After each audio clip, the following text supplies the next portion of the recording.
think the Bible is the most important book ever written by humanity. Well, it's not a I think this or I think that. Yeah, It's because you have to follow the whole story. You're just going to get to cherry pick certain events in the story to fit your no, narrative. it's not cherry picking at all.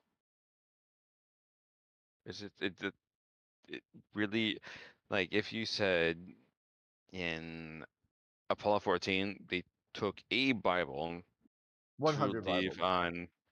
See, that's the thing. Why would they have the extra weight for no reason? What did they do with the extra 99 Bibles?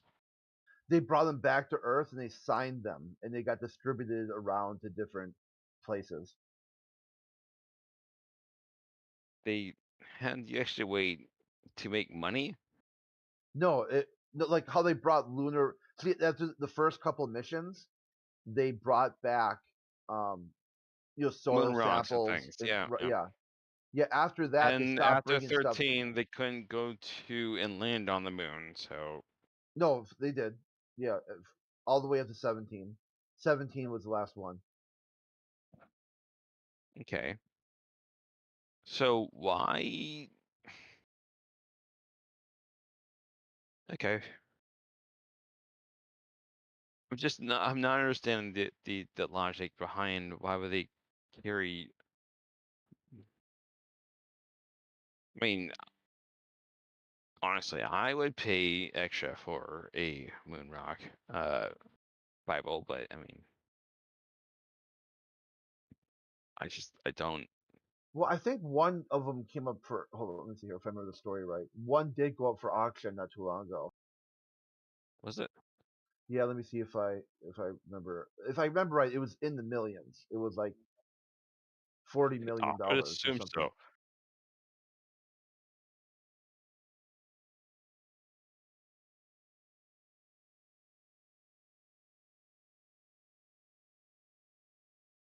Oh, it wasn't that much actually. It's $75,000.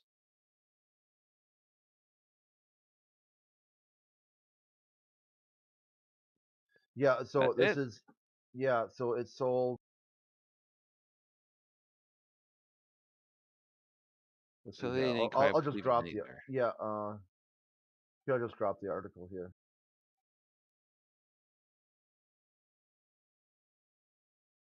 So of the space memorabilia, it's really not that much.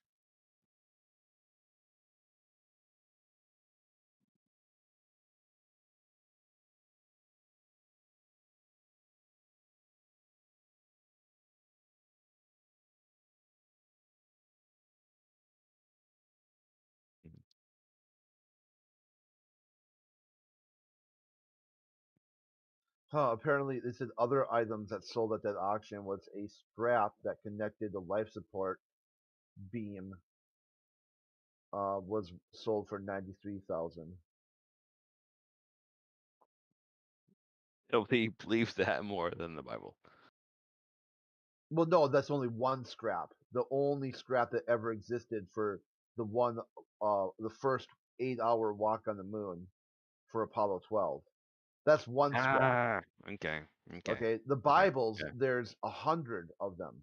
Okay, there's 99 of them because one was left on the surface of the moon and 99 came back down to Earth. So if there were 99 scraps, how much do you think they would have sold for individually?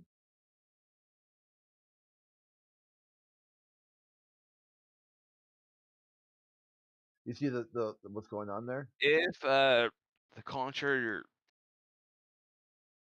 liked space travel as much as I do, then Then you have to believe that there's a God, it and would be you have to believe much there's a more God in the Bible. Bible. If you believe NASA, then you have to believe that there's a God in the Bible. Well, how's It's that? because if you go to the Where's the direct connect there? yeah, if you go to the JPL, the Jet Propulsion Laboratory, there's a huge sign on the wall. It says, "In God we trust." Everybody else better bring your data. So they directly reference God of the Bible as the only entity in all of creation that can be trusted. Everyone else bring data, lots of it. The more data you got, the better. That's not Because necessarily unless you're God, unless you are the deity, God of the Bible, then you will not be trusted. That's not But necessarily true, though. not only that, but the motto of America was switched from E pluribus unum to In God We Trust by Eisenhower, who created NASA. So the same guy who said, "Hey, I'm going to change the model of America to be In God We Trust, and then we're going to develop a space program to find out the mysteries of creation." So any atheist who has hopped on the heliocentric model has a direct connection to both antiquity and today to the Christian God. And I'm Is that's guessing something is a you self-defeating aren't a worldview. believer of Christ.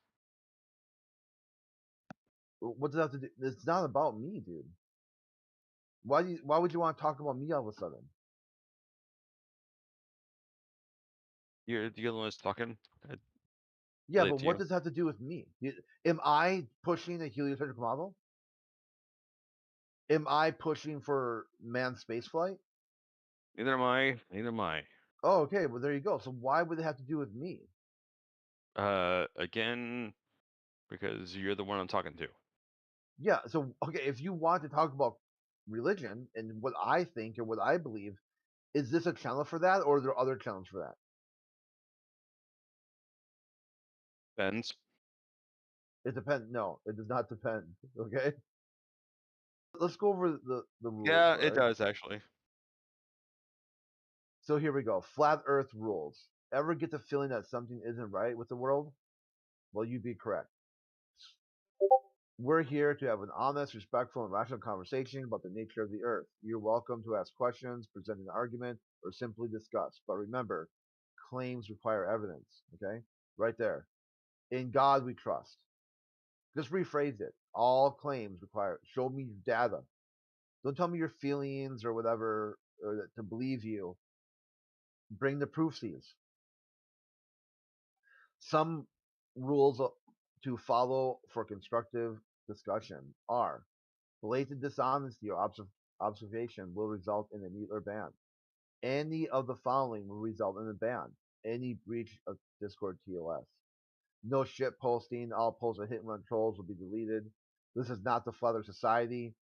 Concerned trolling is discussing, you're basically discussing about moderators. Copy and paste repeatedly or junk posting. Any level of insults, race, religion, sexuality, or doxing. Off topic conversations. If you are serious and want to discuss flat Earth, you're welcome to stay. Is my faith or my belief in a supernatural being, is that on topic or off topic?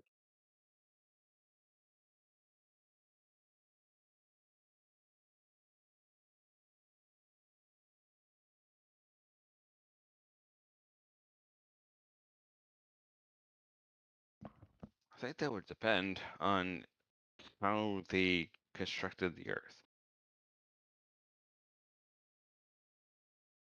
So I What? suppose if we believed in God, then it would depend on how or why he constructed the Earth this way. So we can talk about that. Yeah, that would be for a religious discussion. That's not a flat Earth discussion or a globe Why discussion. would it not be a flat Earth discussion? Because it would talk about how Because God what constructed evidence would you this possibly bring? Earth. What evidence could you possibly bring for that? Just quote Newton over and over again? No, I would believe. Okay, so you say that the God, so this Earth was created by a supernatural being. Okay, what dat was your data? How do you you back that? need How do to you back up that claim? really need to like back off on the aggressiveness by 2.5. What what are you talking about? You're the one trying to probe into my personal life, and I'm telling you stop it. This is a boundary you're not supposed to cross, and you keep doing it anyway. I At what haven't done point do I anything. need to Do I need to mute you to get the point across? Stop talking about me. Stop talking about my religious, my or my sort of supernatural beliefs. It's not on topic. What I believe or what it doesn't matter. It's not relevant to the conversation. I've done What don't nothing you of the sort. understand yet? I don't know why you're upset with me. Because I've been telling you over and over again to get back No, on the you topic. haven't. How about you just leave me the fuck alone? Bye. All right. Bye.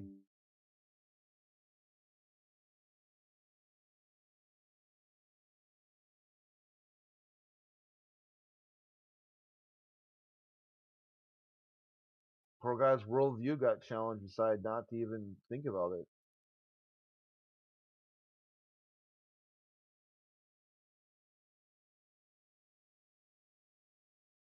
What did I miss? I was taking photos of the moon. Yeah, I mean, he had a bunch of questions about how everyone's atheist now or whatever, and I'm like, how do you get that? Like Okay. apparently the I was heliocentrism model proves atheism, and so I apparently I started proved talking. him wrong. Yeah, I started talking to him about all the quotes from Copernicus and Newton, and his whole shtick was Galileo. Galileo basically died for science or something. I go, well, that's not even correct. He got slapped in the hand for like disobeying the Pope.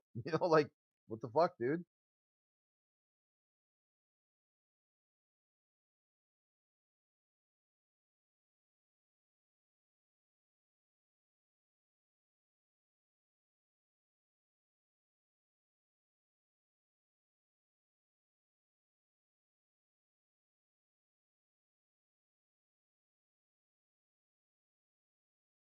Here's my pictures.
What up, Grit?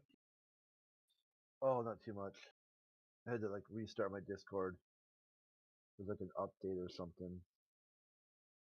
Were you able to help Geo get to the bottom of the alt account case? No, that was an old screenshot. Oh, So the lore is that on that server Medicinal Mass Media, there we're talking about eggshells. Eggshells that said, "Hey, let's do a Steelman debate," and they're like where you switch sides. Like I like want a flat earther pick up the globe and the glober pick up flat earth. And it was kind of like hemmed and hawed, and people didn't want. No, I'm not sure if I want to do that. That sounds, like because the flat Earth is like a degenerate position in their worldview. So they said, I don't want to take up that. So after discussing it for a little bit, he said, hey, Crit used to do these on that chessboard or Chatterbox server, and he says I'd done them before with Crit, and he said he tagged me in the thread. I go, oh yeah, they're actually kind of fun because all you really do is you just repeat back what you've heard. I go, another one we used to do too was you would like who's the best listener? Like I would ask a question that I think is relevant, or have you heard for flat earthers? And the globalist says what the flat earth answer is, and you start with like 5 or 10 globalists, and the person who gets all the way to the end wins because they were able to remember at least the most content. that sounds Like, fun. oh yeah, so somehow that turned into Ed was going to pretend to be a flat earther, and I challenged him to a debate as a globe earther. All right. Like I go, I don't know how you got there. Okay, like what the fuck happened to you? I wasn't talking to you at all, right? Yeah. And then he started posting a bunch of chicken memes over and over again, and and then eventually at some point he just put that in there, like that means something, because at one point in human history, Geo asked me about a possible soccer account. That means I'm supposed to debate him now. Like his brain is scrambled. It's scrambled eggs, dude. He can't figure out anything. It's breathtaking. He made a post too. He's like, I wonder why flat earthers won't post in the debate challenge section. The 2 flat earthers who have been banned.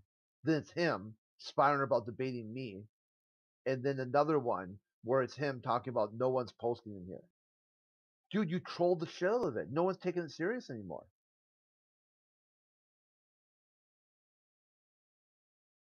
Duh. It's like even the smartest, the dumbest animal in the kingdom doesn't shit where it eats. You want people to take that thread seriously? You should take it seriously. But they don't. They just don't take flat earth seriously at all. So it's like, why do you like? Hey, come over to this server and have a debate that's not going to be taken seriously. How about no? Like you priced yourself off the marketplace of ideas, and that's supposed to be the other's problem. No, it's your problem.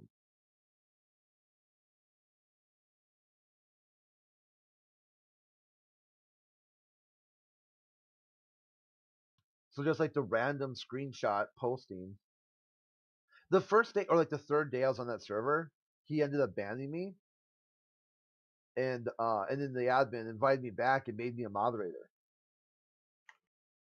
Who banned you? Eggshells? Ed, yeah, Oh, Ed?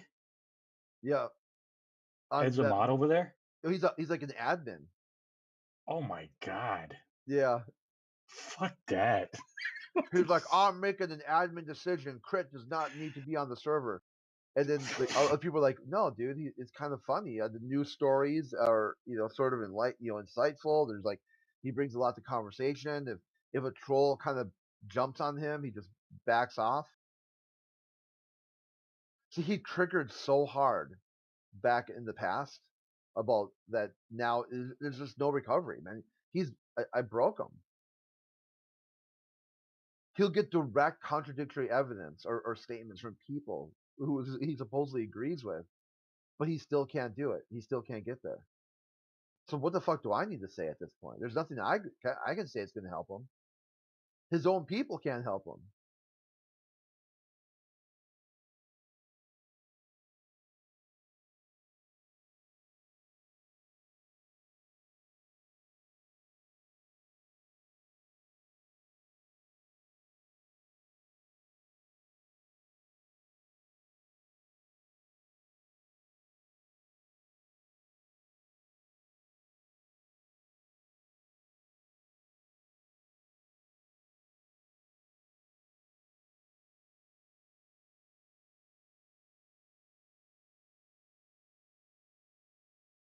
Well, how's it been going in here?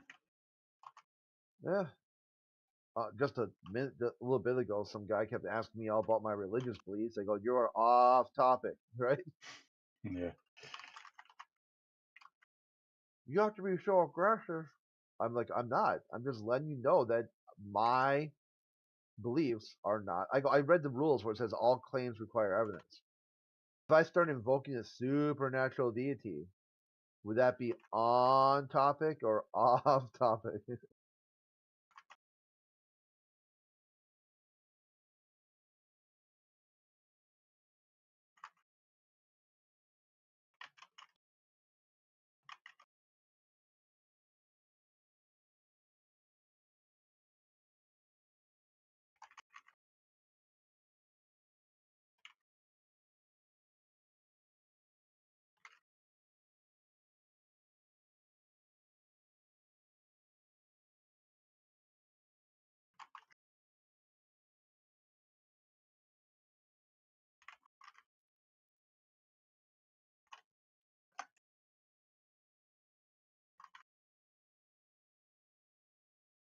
Do you think that they're going to actually go through with the next moon hoax? No. No? No, I've been posting articles about that all this year, ever since January. They've been talking about Yeah. no heat shield. Okay, they got a No heat heat shield. No heat shield. Yeah, the heat shield for Apollo 1 failed. Right. So I guess if crew You were don't on think there's there, going to be a whole Hollywood production of no, because them they don't walking have on the moon? yeah, there's no spacesuit either. They don't have a spacesuit. They don't have a heat shield. They're rapidly running out of money. One of the articles I had posted a while back says the Apollo or the Artemis program is extremely over budget and not even close to being done. I think someone's going to cut their losses. Some executor is going to say, "Hey, it was a good try. We almost did it. We did a flyby. Congratulations, mission accomplished." Yeah, I know that Russia even claimed that they sent something up there and they crashed into the moon Yeah. just recently. Supposedly Israel So did too. yeah, In yeah. So Japan, right? In Japan, like all these countries are crashing.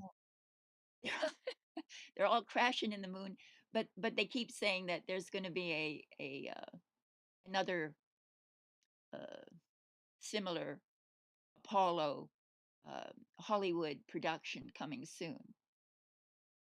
Well, not I anytime don't. soon. It's been delayed and kicked and delayed and kicked and delayed and kicked. Yeah, There's no date right now. I was wondering if they had the nerve to actually stage it again, as they keep talking about it. Yeah. Yeah, yeah. Just thinking about it.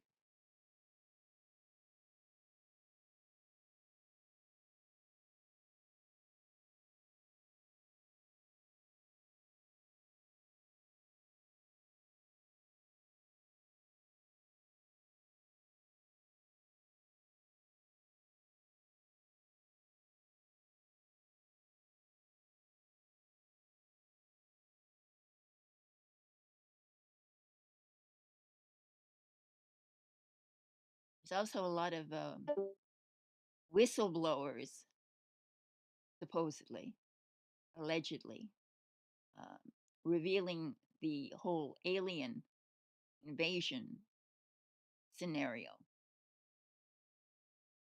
So I don't know what they're up to there either.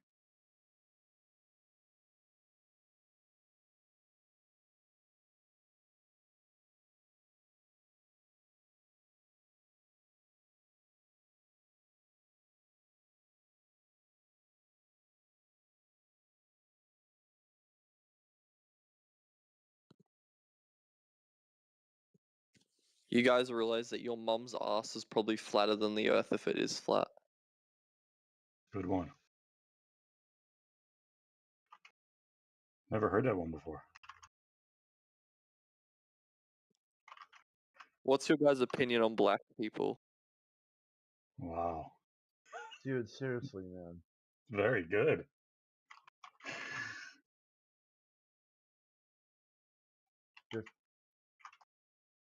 Black I don't people know. have never been to space.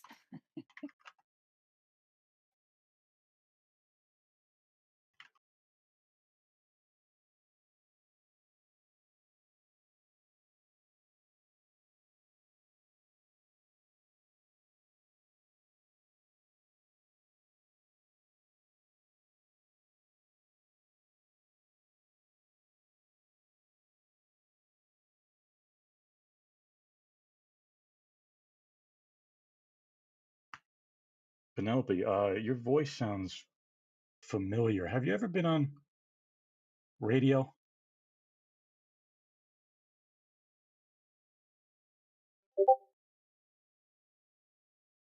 Who are you talking to? You. Me? Yeah. No, no, I've never been on radio. Hmm. Your voice is very familiar. They say I sound like the AI in the iPhone. Yeah. But I think you sound similar to someone who was on the Howard Stern show, like in the early 2000s. Oh, that's interesting. Yeah. Did you used to watch? Oh, yeah. I was obsessed with it. Sure. Yeah. Why? Uh, I thought he was funny. Ah, yeah. Was he? Yeah, he had a certain wry wit, didn't he? Oh, yeah. Where is he now? He's he's he's on Sirius now, and he's well, I don't listen because he just went totally woke and mainstream and doesn't make fun of anybody anymore, and he's a big pussy. Like he hasn't had a good show in probably like 15 years, man. It's just boring. Like he like lost his Does he? balls. Like he became everything he used to make fun of. It's sad. Does he rely on just the sexual titillation? I don't Is know that what what he he? relies on now, but he has a bunch of writers. Like he's always had them, but not as many as he has now. And he's like he works like 3 days a week, and I don't know. I don't even know who listens to him anymore. Okay.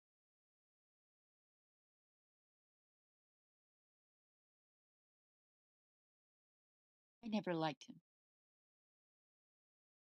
How come? Kind of, to me, it was vulgar. You know, vulgar humor, vulgar uh, satire. And I found it a little too crude for my taste. That's all. All right.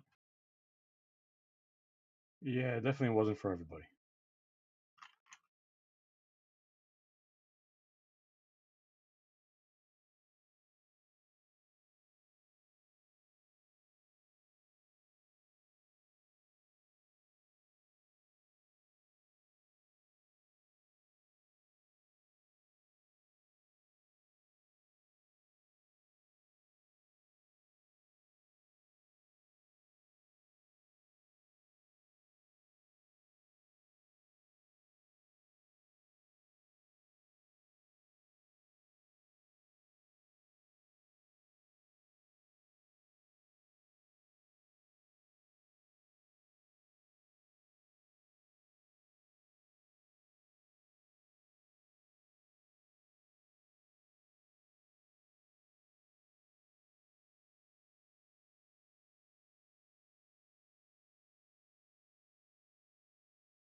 Grit, did you get my Yeah, DM? yeah. That's creepy. Dude, come on. That's her, bro. Yeah. Come on.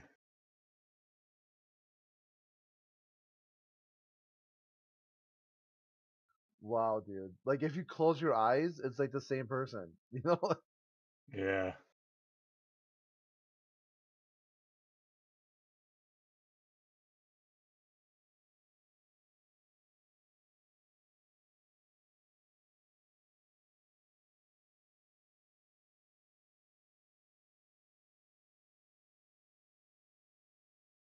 God, it's like even the vernacular is the same. It's like the inflections and it's not just the voice.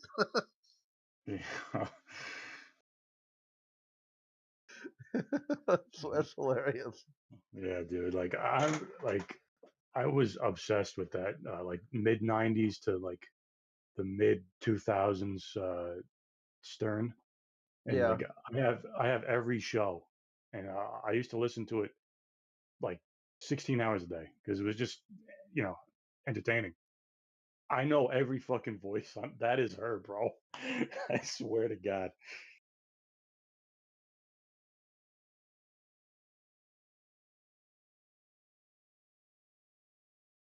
Yeah, I saw the movie that he did. It was like Private Parts. there we go. Yeah, yeah. Like they sort of like the documentary about his life and how he became this huge radio sensation and pop culture icon. And Right. yeah, I had heard he went all woke and everything because like the advertisement was like, hey, you're gonna get Howard Stern raw because his satellite radio, it's immune to all the like whatever broadcasting. He's not gonna be held back. No filter. And like Right. at one point I heard him, I'm like, dude, this sounds like like the Weather Channel. Like like what are you talking about? This is raw. I like to see what toned down looks like. Exactly. Exactly. Like he used to do shit like on the in the movie. It was like, okay, sit down on your speaker. Right. Yeah. And he used to make fun of people, and because like us, the listener, thought of him as this kind of everyman, this guy who came from nothing, making fun of these celebrities, like it was funny, and he was a lot of people's hero, right? But like it's funny how our heroes eventually the light shines on them, and you find out that his dad helped him his whole career because his dad was in radio too, and he was a millionaire by the time he was like 30, and like he never had to struggle, and it was all a shame. And like I said before, he became everyone that he used to make fun of. A big fucking pussy who won't talk shit about anybody anymore. And just not funny at all. Like he has so many writers who like Robin will like say something to him, and he'll say something, and then the writers will start typing and they'll feed him lines to say because he can't think of anything. It's just stupid, bro, and he's so ir- like irrelevant now. Is he But like on camera still, so you could see him reading shit as he's saying it? I think he is. Like he Oh, used to God. be on on what was he on? On demand. Yeah.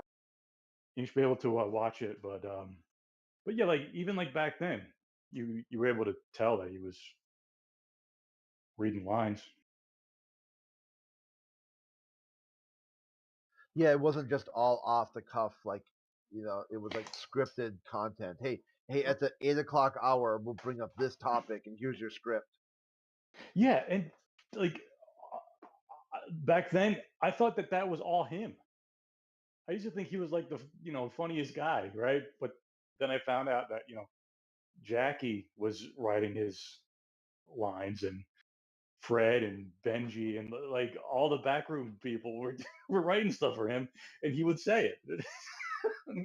Oh, and I was like, oh well, that's not as funny. You remember there's one of the guys who were on the show who wrote like a joke book, and it was like cringe as fuck. It was like, Yeah, that was Jackie. oh okay, yeah. It was like Yeah. and they made fun of it as being like the most cringe joke book you could ever have. Right.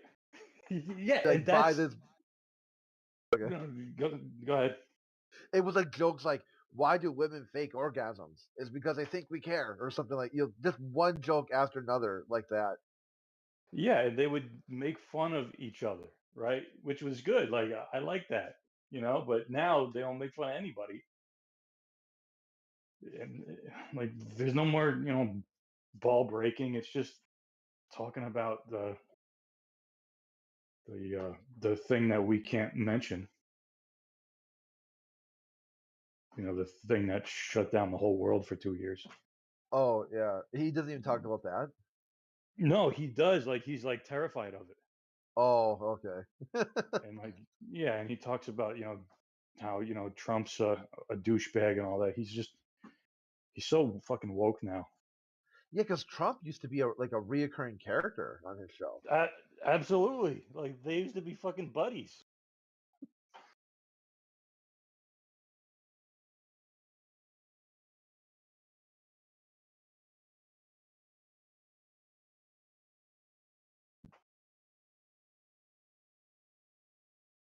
But I don't think anybody under 25 even knows who he is.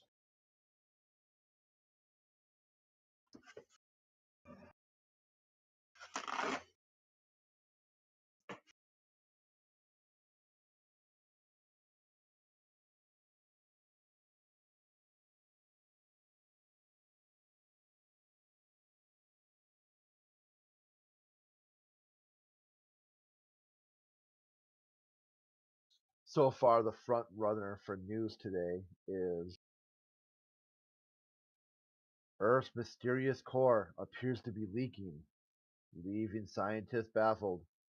The study suggests the Earth's core may be leaking helium, upheaving the belief that the giant ball of molten iron is at the center of our planet.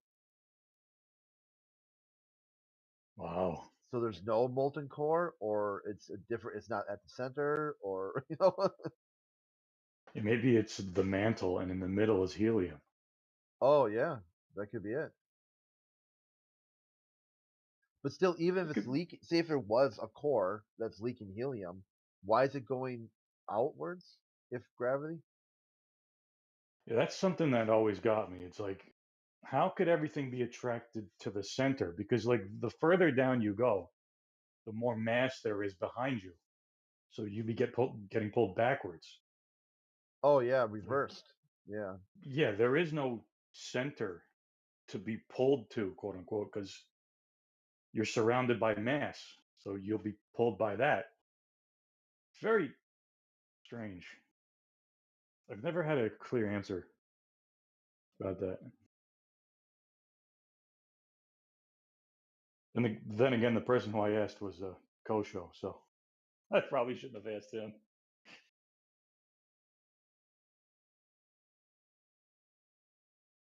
Yeah, Kosho straight up said that he thought my thing about use any answer you need. He finally understands it, and it makes a lot of sense. Because I guess people asking him a bunch of questions on geos and stuff. He's like, Crib, what do you say when someone doesn't accept anything you say? I go, yeah, I tell them to use any answer they need. If they're not going to listen to me or pay attention to anything I'm saying, they are asking a question they think they know the answer to. Just tell them, make it up. Shit, just make up your answer. He goes, yeah, I'm going to start using that. Yeah. Yeah. Pick any answer you need to make whatever point you think you're making, which is no point. Yeah, no point at all.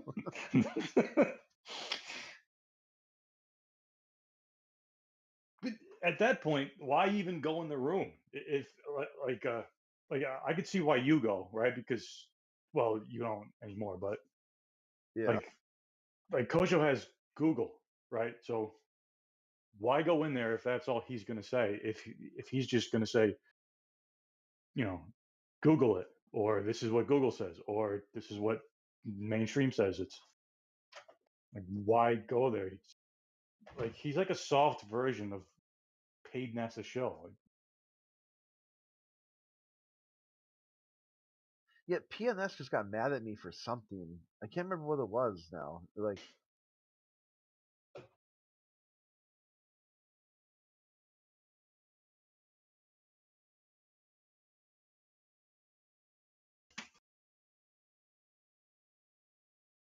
changed his name. He's not PNS anymore. He's just Shill. Oh, NASA Shill. yeah, he called himself it's a sphere for a little while. Okay, he got mad at me because I did that whole model, nothing new under the sun, Yeah, and then had it had the petri dish, and he told me it's no model. I go, what is it then? He said, it's not a model. I go, so what you mean? Like I need to have like a heliocentric, like a geocentric or heliocentric Earth. It just can't be just the Earth and what happens on the Earth. And then he said, I'm getting tired. He goes, here, I got it. I'm getting tired of your same old script, Crit. I said, nothing new under the sun. he said that to you. Yeah, he said, I go, Wow. duh. I go, dude, there's nothing new under the sun, right? Yeah, I mean, you're the only person I've ever seen with a flat Earth model that makes, predictions. Yeah, it's like And the prediction predictable is responses, nothing will change. Yeah. Doesn't matter what it is, what the topic is, what discoveries are found. Nothing new. There's nothing new around here. Like right here, just the news of the day. Okay, so they thought they had a settled science, no debate model of the Earth with a liquid iron core in the middle. Dropped the news today. Yeah. Helium appears to be leaking from the core, baffling scientists and putting into question this molten iron core. No change. They won't change. They'll still tell you, yeah, you're a stupid flat earther because you deny the core. Well, motherfucker, you should be denying the core, okay? Like, but you won't because you planted the flag on this heliocentric model for some reason, which you shouldn't have. They told you models are reifications, so don't use them. I mean, use them for the individual purpose. Don't go beyond the size, scope, and manner. Stay well within the boundaries of the model.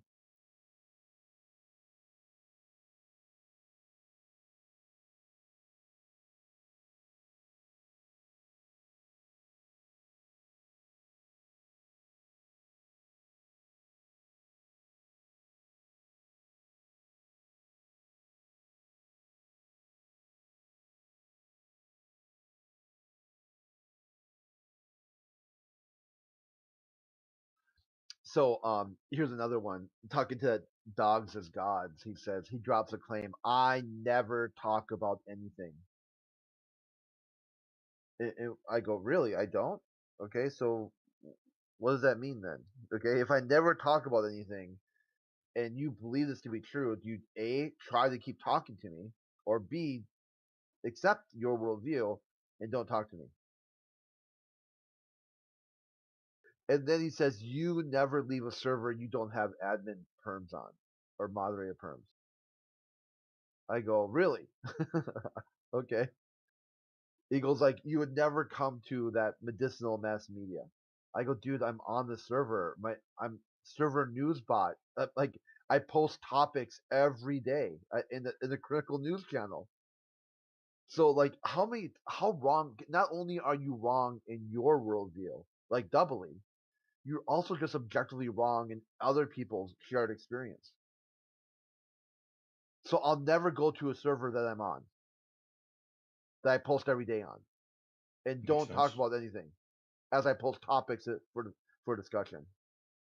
But after hearing me and him go back and forth on that, that somehow meant I was asking Ed to give me feedback on the news of the day. So he went through and responded to a bunch of them. See, it's like his brain just isn't there. It's just not functional. It's that stimulus. Basically, he's in stimulus and triggering. Somebody says something, and he thinks they're talking to him for some reason, and then he just starts doing some weird shit. And then when he doesn't get the response he expected, then he spurgs out.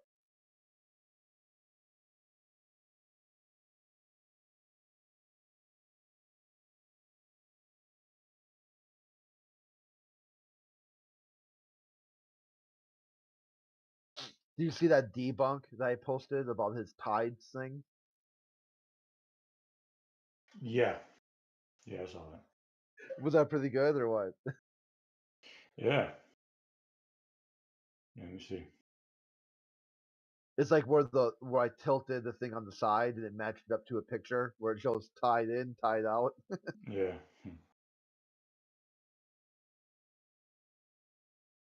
Spiral Ed. Yeah, it's like this concept where he's got this idea where he's going to ask you a question, and then any answer you give is irrelevant.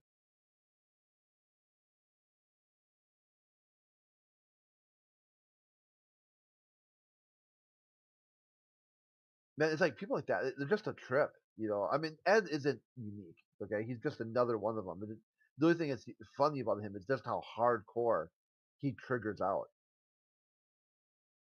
When he triggers, man, he triggers. Okay.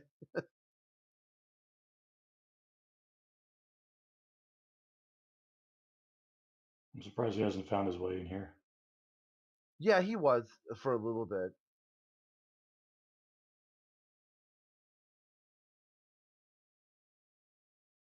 But once he realized he couldn't, mute people and delete their comments and repeatedly tag them over and over again.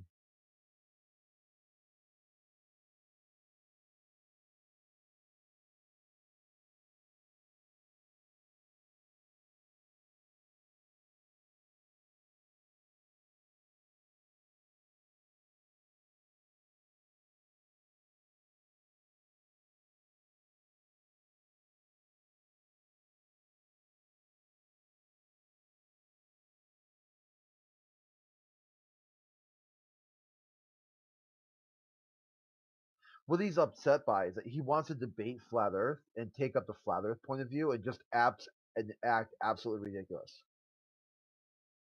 Like you think he's making a point. Like he's not going to be, even try to present flat Earth at all. Just do like really say really dumb shit and really be silly about it. And then when no one took him up on that offer, it must be all the flat earthers who are at fault because they should love to jump in that.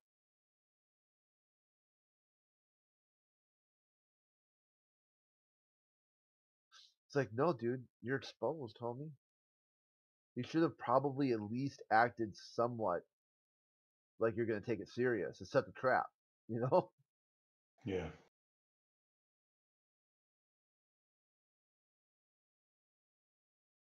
I've been trying to get Goth Mod, the Pi guy with all the sacred geometry, to come talk here, but he doesn't seem to be keen on it. Who's that? The one with all the different mathematical models for sacred geometry and stuff. Here, I'll invite you to a server. Um,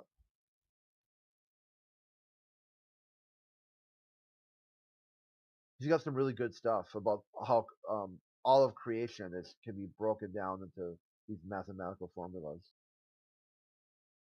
Yeah, it's probably true.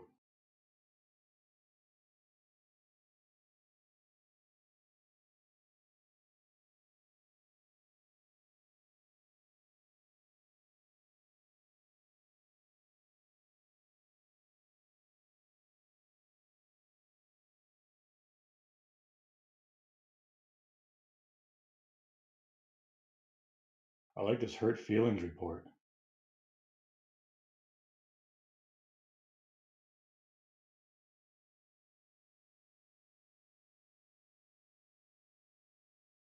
Did you see that?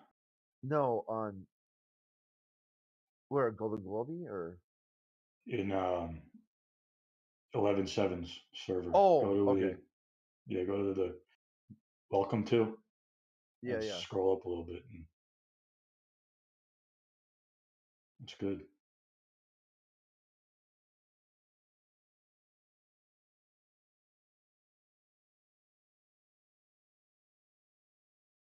Oh yeah, yeah.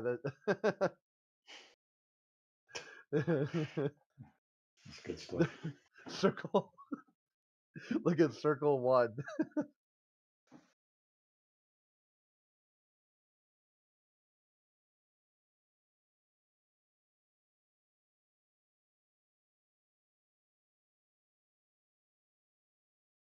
Which ear was spoken to?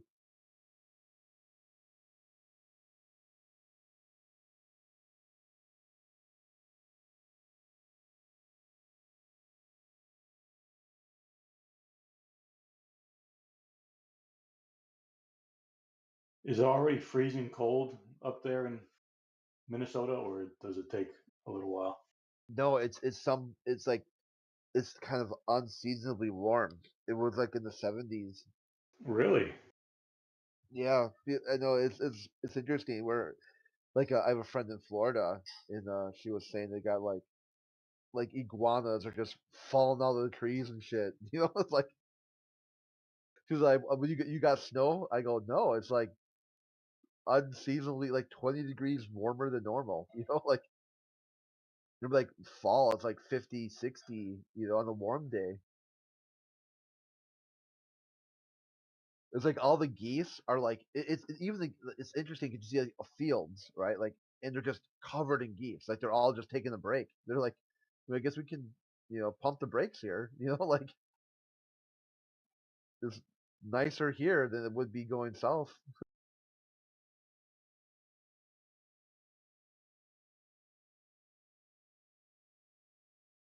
I was gonna take a picture of it. There was like this open field. There were 200 geese just sitting there, all just chilling. And I was like, holy crap, like you don't see that every day. Especially all that geese shit. It's unbelievable, dude. Like, I know that they're animals, but it's fucking rude, man. They just shit right there. There's just entire fields of just geese droppings.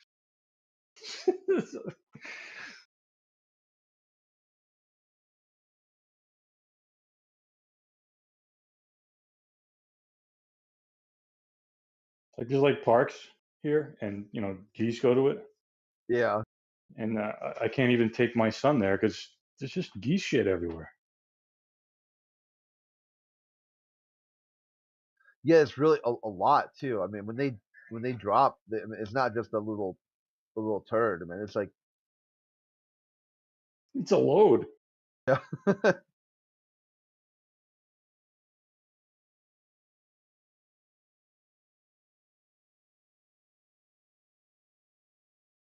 And like it's yeah, where we used to go to the nature park every once in a while and go for walks, and every so often there'd just be a geese or goose just sitting there in the middle of the path, and you're like, fuck, because they're so aggressive. You get close to them, they start flapping their wings and honking at you, and Yeah, they don't take any shit.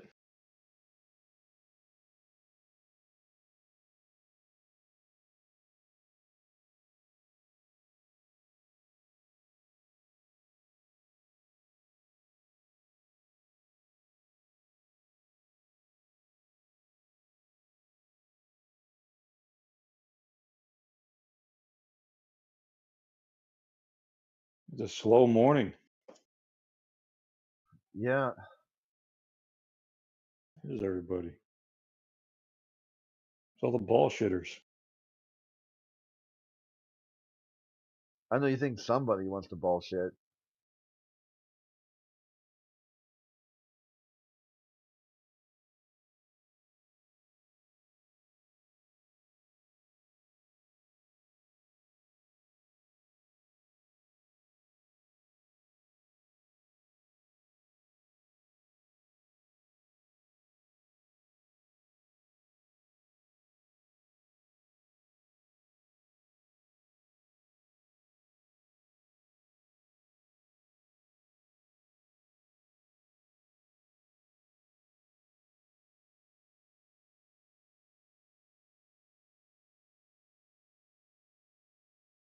Were there permanent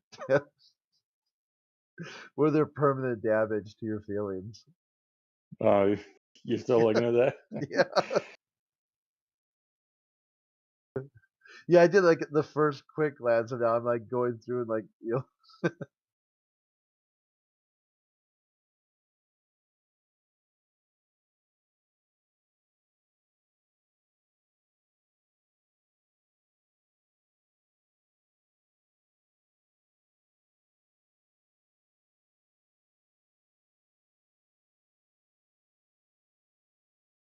Wonder who's in that server. See. I'm surprised Earth is Life isn't in there.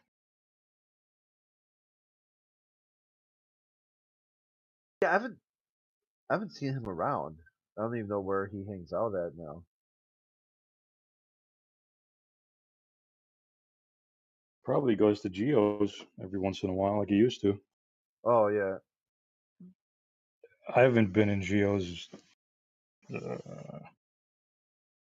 like in the last year. I've been in there only a few times.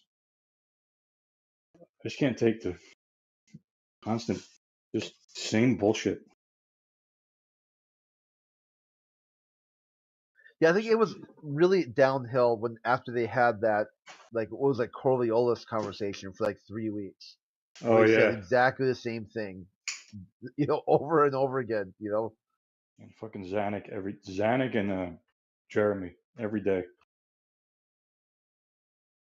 Reference frames.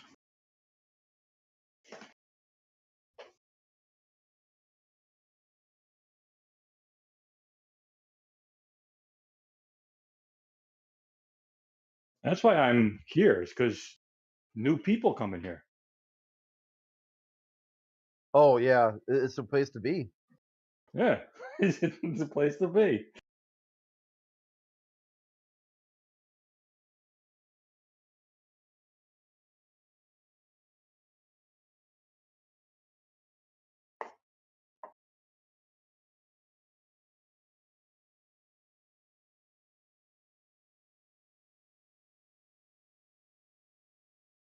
Right to hand server was kind of fun there for a while, and then people stopped showing up.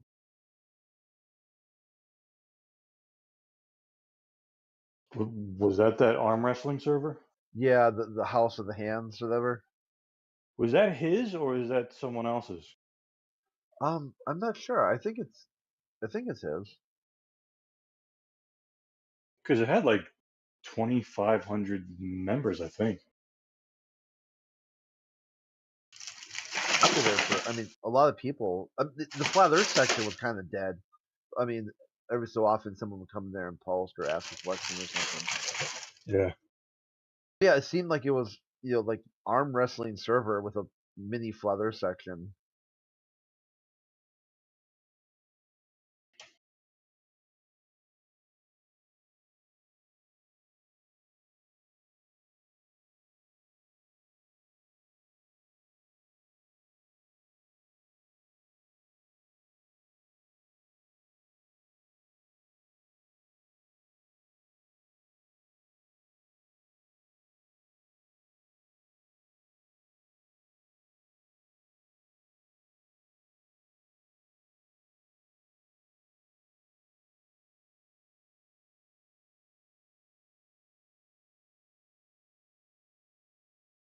I do. You don't want to. Just go. You're always You don't want scared. to do. You don't want to do it in front of Warren or why? The thing is, I Uh-oh. can't Hey, stop. hot mic. I have to like fuck you up, you know? And See, like,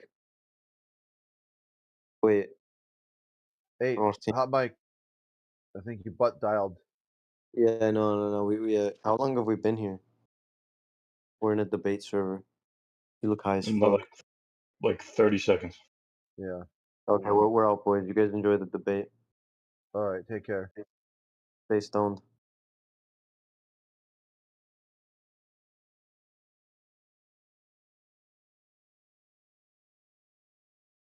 Is that little geology? Oh yeah, it is. Yeah. Oh, he just joined yesterday.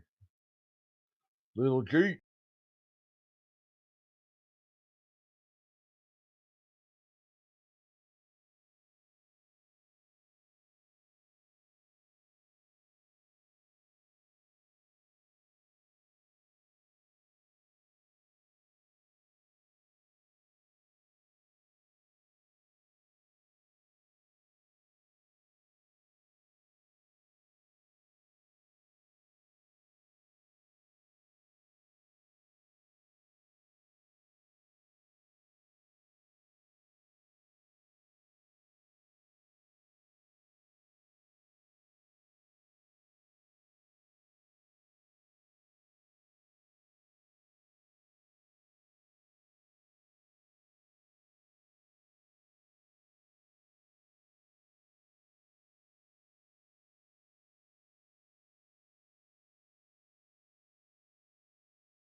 Oh shit, what's this? Part 2. Jeranism versus Brenda. Did they need a part 2? I guess so. It happened on the 19th.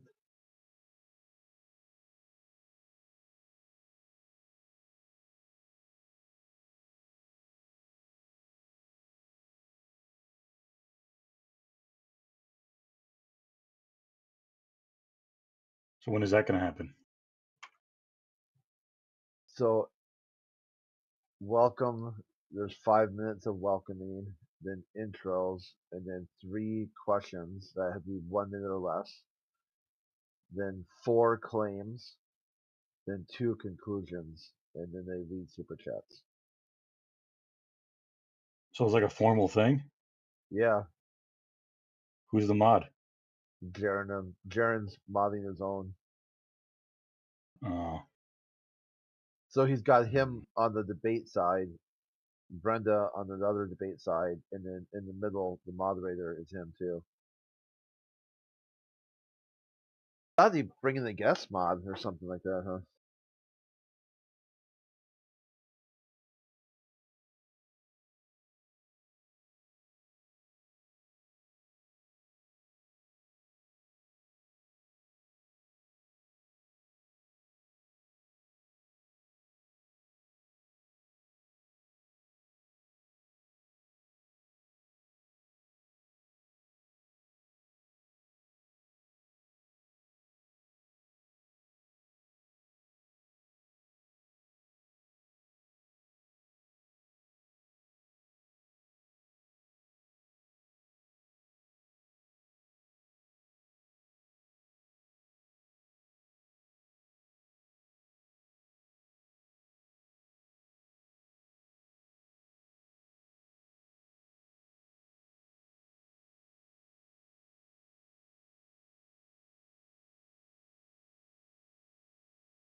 that God is fake was on the medicinal mass media, like tagging me and deleting it and stuff, and like asking, "Hey, where's Crit at?" And Does they he talk in VC? no, Damn. no, and then they booted him. He kept complaining about certain features of the server, and then they booted him. I was like, factored out.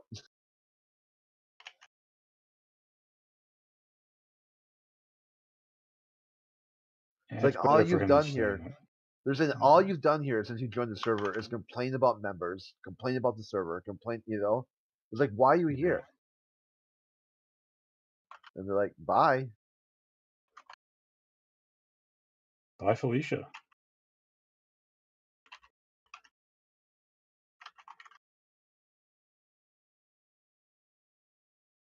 I haven't seen them on any server since then.